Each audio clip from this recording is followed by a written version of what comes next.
Hi everybody, it's English time. Let us see parts of speech. There are 8 kinds of parts of speech: noun, pronoun, verb, adverb, adjective, conjunction, preposition, and interjection. Let us have a close look of nouns. What are nouns? A noun is a word that identifies a person, place, or thing. Nouns are the basic building block of a sentence.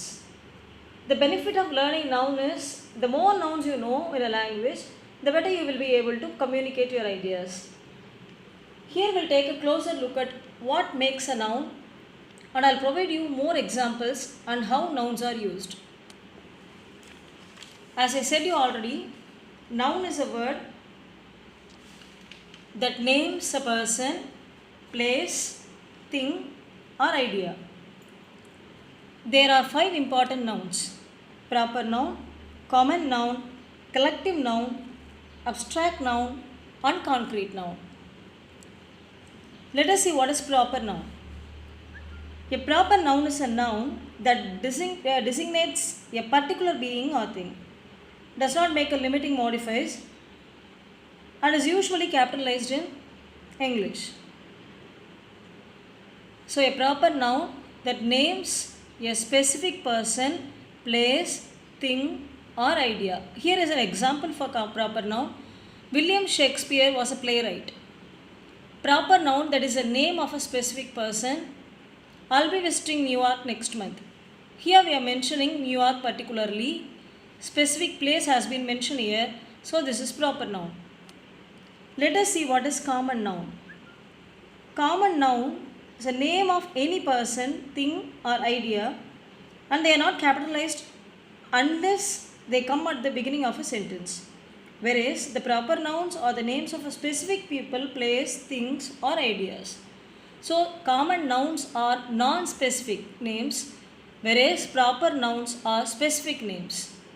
For example, one should learn to be as independent as possible. Here independent describes a state, not a particular state, commonly a state or a way of being. Hence it is an abstract noun too. Next is collective noun. Let us see what is collective noun. These kinds of nouns are names for a collection or number of people or things. You might not know it, but you encounter nouns in every day. These kinds of nouns in every day. For example, class, team, family, audience, group. These are few examples, few collective noun examples which we are using in our routine. Here are the few more examples for you. A class of students, an army of soldiers, a choir of singers, a crew of sailors, a band of musicians, a bunch of crooks, a gang of thieves, a group of dancers, a team of players, and a pack of thieves. Next is concrete noun.